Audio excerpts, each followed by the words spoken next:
Hello, this is Rabble Radio, recorded on Friday, January 17, 2025. I'm your host, Brianne Doyle.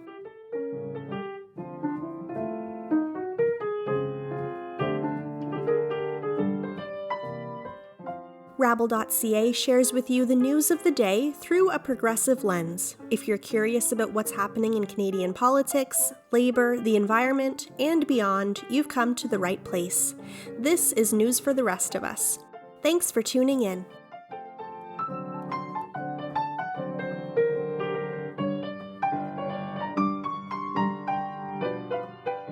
This week on Rabble Radio, we're sharing a clip from our first Off the Hill political panel of 2025. In this panel, our guests, including NDP MP Niki Ashton, senior researcher at the CCPA National Office Stuart Trew, economist Jim Stanford, activist and writer Judy Haiven, and Rabble's parliamentary reporter Karl Nerenberg, talked about Prime Minister Justin Trudeau's resignation announcement, his accomplishments and failings during his time as leader, Parliament's current prorogation, and what's next for Canada. Here is a small clip from that panel. Take a listen. So, Niki, Donald Trump's victory was partly due to a huge backlash against wokeism, which Pierre Poilievre is clearly capitalizing on based on what he said in his recent interview with Jordan Peterson. So, considering many of the issues the right has labeled woke, like racial and gender equality, are key NDP values, how will your party deal with this in the election? Well, I think this question could take up the entire webinar. So I'll try and give a few thoughts on this. And first, I will say I'm not sure that it's entirely accurate to say that that's why Donald Trump won. I think we have a lot of lessons as progressives in Canada to take from what the Democrats did wrong and the opportunities that they missed leading into the previous election and prior to that. But what's clear, to me is that we have our work cut out for us here. I want to spend a moment, and I do appreciate the question does touch on the Poilievre interview that we saw recently, an interview that I would classify as frankly terrifying. I mean, creepy, way out there, but a very clear indication of exactly what his agenda is going to be, and it is one that no holds barred seeks to roll back the clock on women's rights, on LGBTQ rights, and particularly trans rights. I would say in terms of the rights of working people, rights that the labor movement has fought for decades. I would add to that Indigenous rights. The rights of racialized communities, newcomers here in our country. And what's clear to me is that Poilievre is not holding back, and he's telling us exactly, how he plans to run the show. And I would say, first and foremost, the takeaway is we can't let him do that. I think it's clear that we need to fight like hell against the Poilievre agenda. An agenda that is reactionary, regressive, and will only seek to make Canada more unequal. Despite all of his slogans around the system being broken and this sort of cosplay as being a champion for working people. I think it is critical. I mean, I think the NDP is the only party that is well placed to say, wait a second. I mean, we are not going to let Canada be hijacked by Pierre Poilievre. We stand to lose far too much with him as Prime Minister and a Conservative Party under his leadership in government. And we need to be steadfast in standing up, of course, for our principles in support of equality, gender equality, racial equality, and Indigenous justice, standing up for working people. But we also need to be clear that this is about class. And Poilievre, much like the Republicans or some Republicans have done, they're banking on dividing us and them. But it's not the us and them that we know is the problem on the left. The fact that most of us are pitted up against the rich and powerful who are exploiting working people at a rate that we've never seen, inequality the likes we've never seen in our country. We need to be clear that that our vision is one that looks to lift everybody up in the face of rampant inequality, and be very clear that Poilievre is the one that is going to exacerbate that inequality. Right? This guy was a key architect in the Harper government that pushed Canada in a direction where we became more unequal, where they cut corporate taxes, where they expanded tax loopholes, where they allowed oil and gas.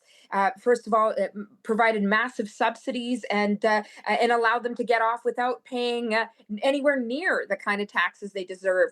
They're the ones that shifted the tax code away from values of gender equality, and they're also the ones that, of course, we know carried on the Liberal cuts to social programs that also contribute to the inequality that we face. And so we need to be clear as New Democrats, as progressives, that we are here to stop the clock from being rolled back on our fundamental rights, but that we're also very clear that the vision going forward for Canada is one in which we are taking on that inequality, where we are making it very clear that it's time to tax the rich in a way we haven't seen before. It's time to go after the rich and powerful that both Conservatives and Liberals have done nothing but favors for. And so I would say that while there are lessons to be learned from the U.S., let's focus on the work we have cut out for us politically. Poilievre is not hiding who he is.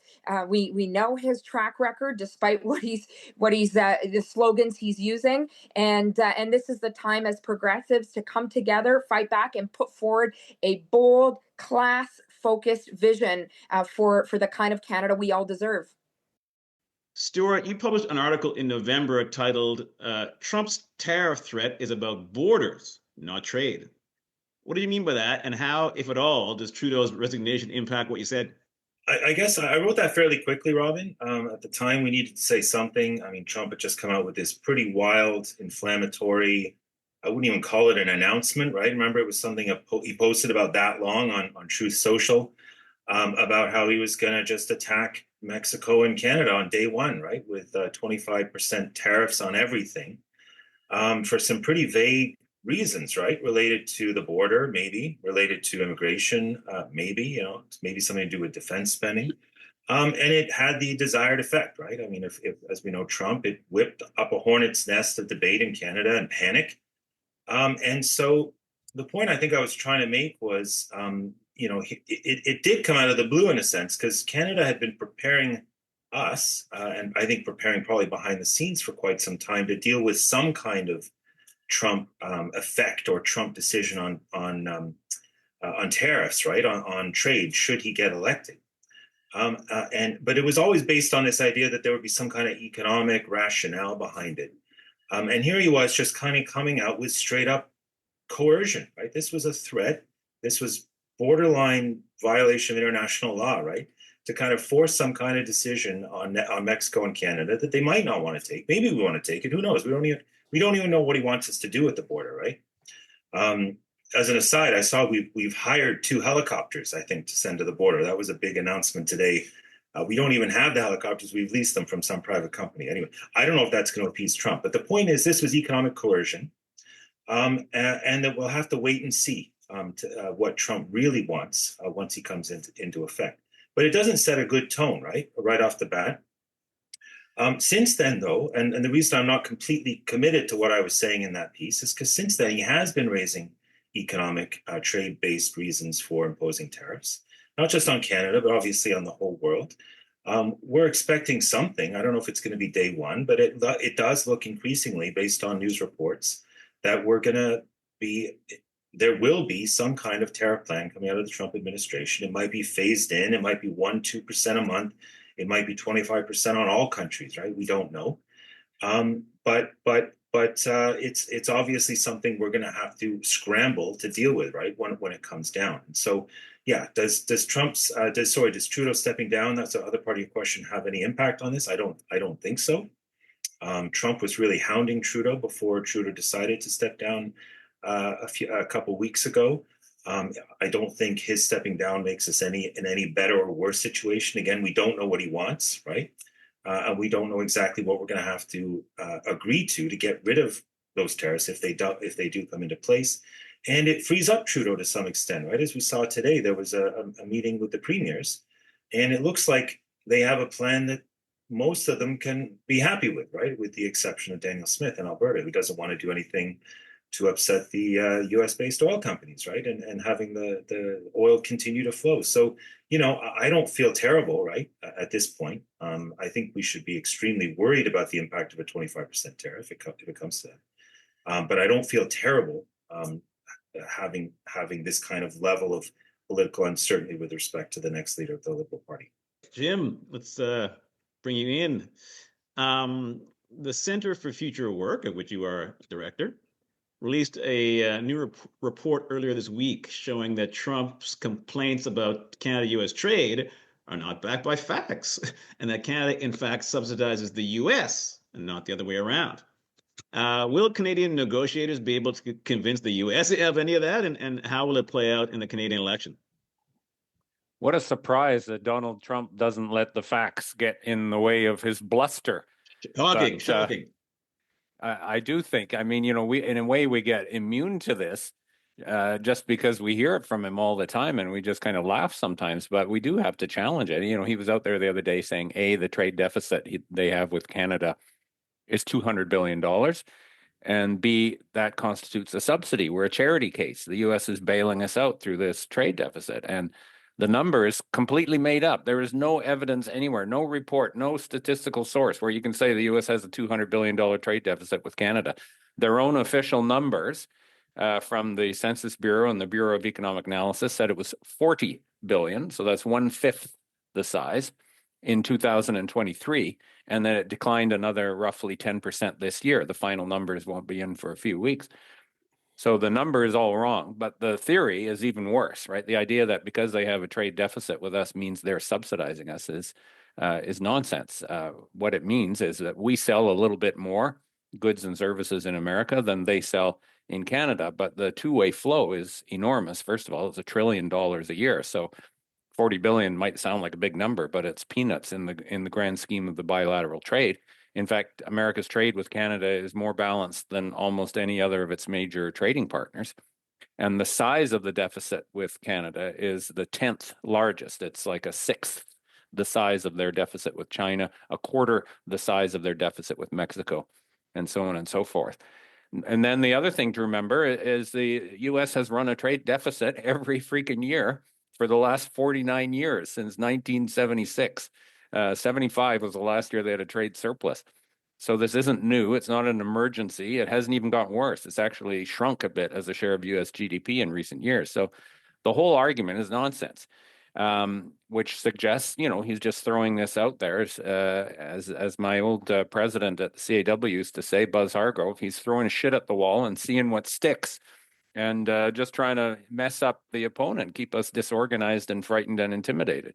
And, to some extent, it works. You've got corporate Canada obviously running around trying to make hay out of this moment to advance their own agenda for things. You've got Daniel Smith, breaking ranks with the other provinces. And you've got conservatives saying, Trump's got a point.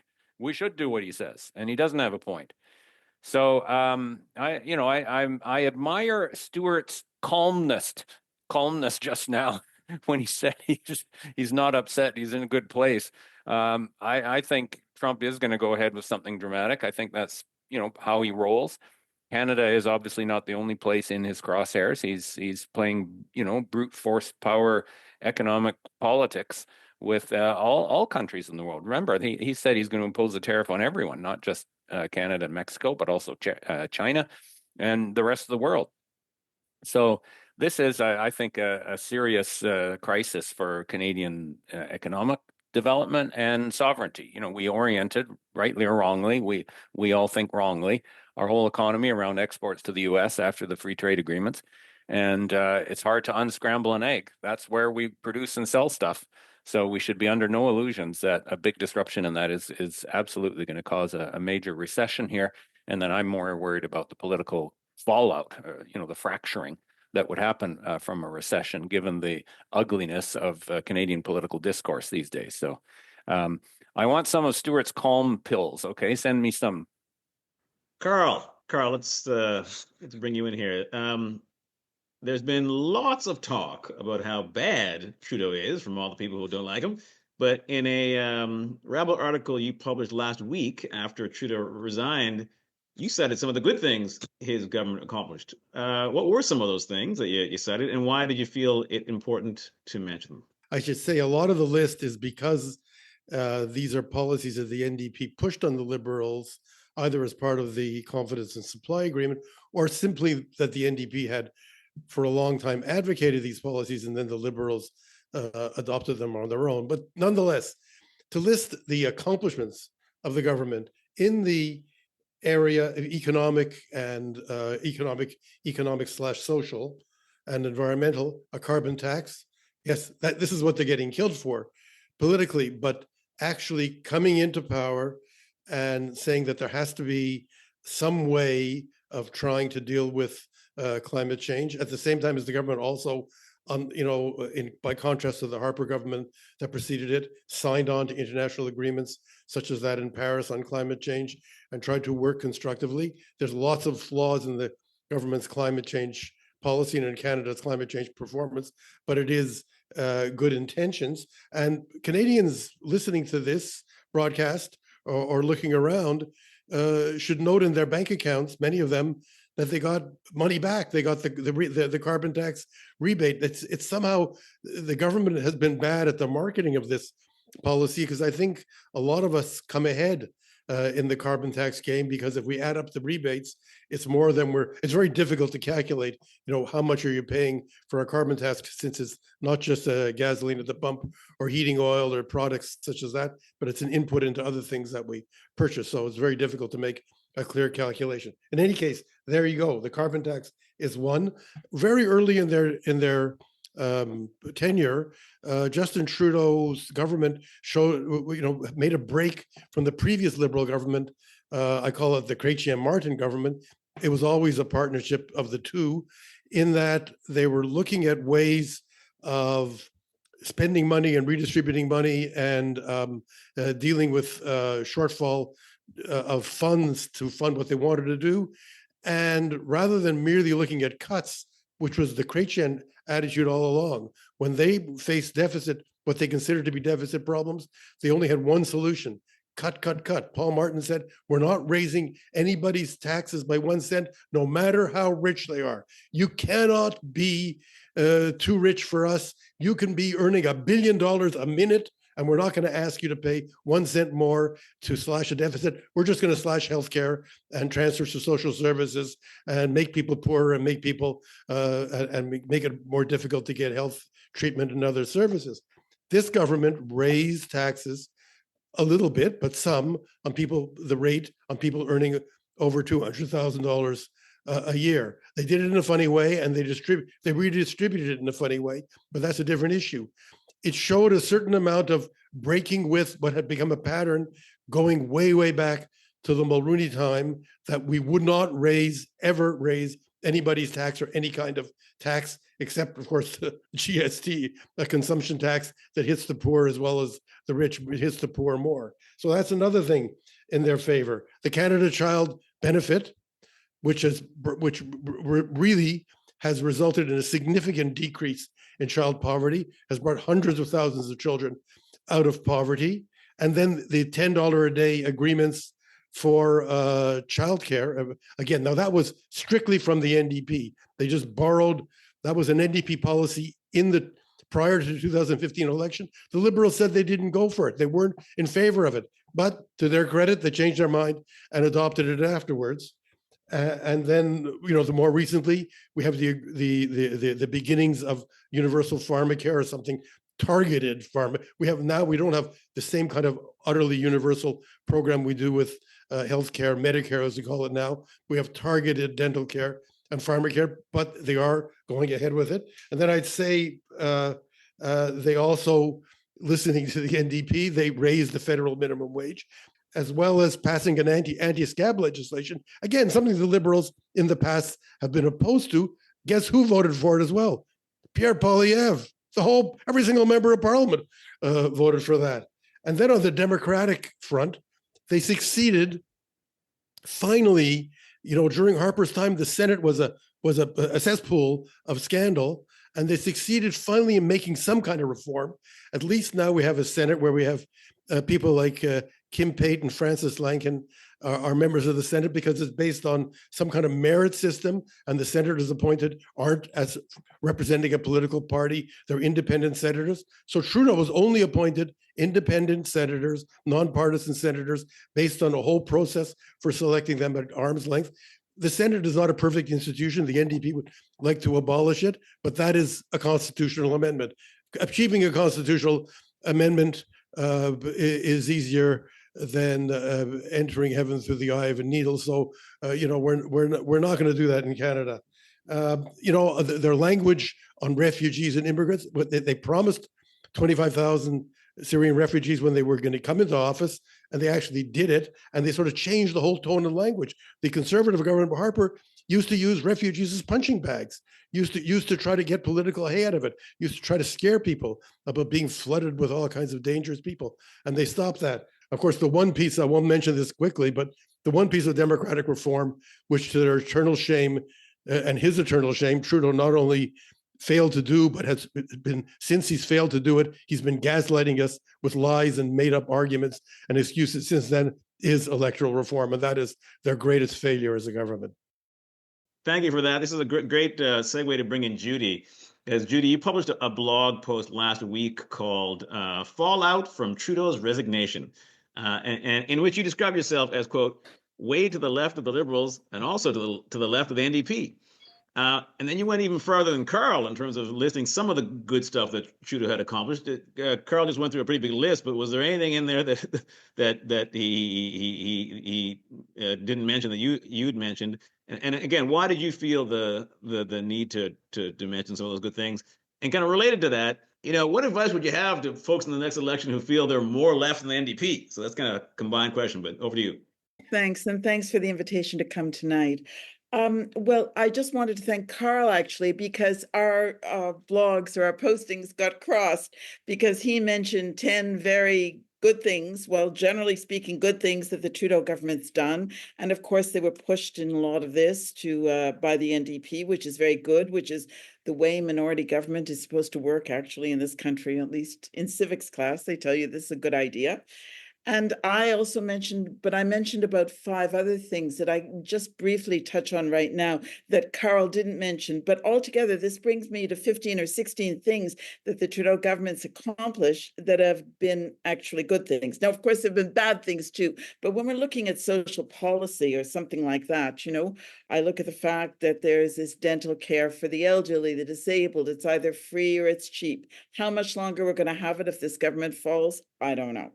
We have free contraceptives. That's a big deal, actually, in this country, and free drugs for diabetics. It's a very big deal when we see that, 5 to 7% of the adult population, I think 10 even percent, are diabetics right now. Daycare, making it more affordable. I think Karl talked about that. And of course, the National School Food Program is a huge deal here in Atlantic Canada, where, well, here in Nova Scotia, we have the highest incidence of child poverty, I think, in the country.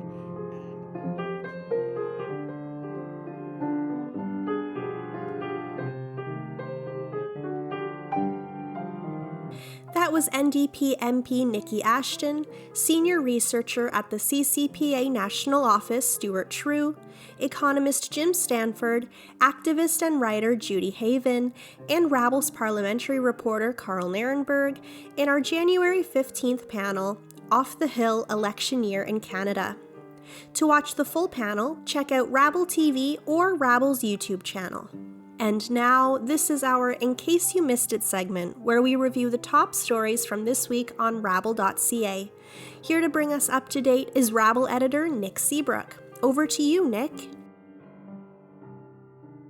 Thanks, Brianne. Starting with world news. On Wednesday, January 15th, a ceasefire agreement was reached between Israel and Hamas, pausing the violence in Gaza. Since the start of the conflict in October of 2023, over 45,000 Palestinian civilians have been killed by Israel, mostly women and children, and 60% of all structures in Gaza have been destroyed. In 2024, the UN said that Israel's campaign in Gaza shared the characteristics of a genocide. It is because of this violence that nonprofit and other activist groups continue to advocate for justice and accountability. In a statement published in response to the news of the ceasefire, Independent Jewish Voices Canada said, quote, "The perpetrators of this genocide must be held accountable, and Palestine must be free." End quote. In labor news, education support workers at 2 school boards in Alberta are fighting for better wages. The workers are represented by the Alberta branch of the Canadian Union of Public Employees, or CUPE. According to CUPE Alberta, the average yearly salary for education support workers in the province is only $34,500 a year. These low wages are creating issues for recruitment. In Edmonton Public Schools, one of the boards where education support workers are on strike, that school board is seeing a 10% vacancy rate for education support workers. In response to the strike, the school boards have brought in substitute teachers to do the work of the striking workers, a move that CUPE Alberta condemns. And finally, in national news, political science experts feel that Prime Minister Justin Trudeau's prorogation of Parliament will likely stand up to any legal challenges. Trudeau announced last week that he would be resigning as Prime Minister and proroguing Parliament until March 24th. As Parliament is prorogued, no legislative business is being done, no bills are being debated or passed, and no parliamentary committees are meeting. There are some groups, such as the Justice Centre for Constitutional Freedoms and Charter Advocates Canada, that are considering or have mounted legal challenges to the prorogation. Experts such as Matthew Hennigar, Associate Professor and Department Chair of Political Science at Brock University, says, however, that Trudeau's decision to prorogue Parliament is on solid legal ground. There are few restrictions on a Prime Minister who chooses to prorogue Parliament, especially if they've recently won confidence votes in the House of Commons, which Trudeau has. As always, you can read the full version of all the stories we talked about today on rabble.ca. Thanks, Nick. And that's it for Rabble Radio this week. Thanks as always for tuning in. If you like the show, please consider subscribing to Rabble Radio on Apple Podcasts, Spotify, YouTube, or wherever you get your podcasts. And please rate, review, share Rabble Radio with your friends. It takes 2 seconds to support independent media like Rabble. Thank you to all the journalists and writers who contributed to this week's content on rabble.ca, and thank you to Karl Nerenberg for supplying the music. Lastly, thank you to you for tuning in to Rabble Radio. I'm Brianne Doyle, and I'll talk to you next week.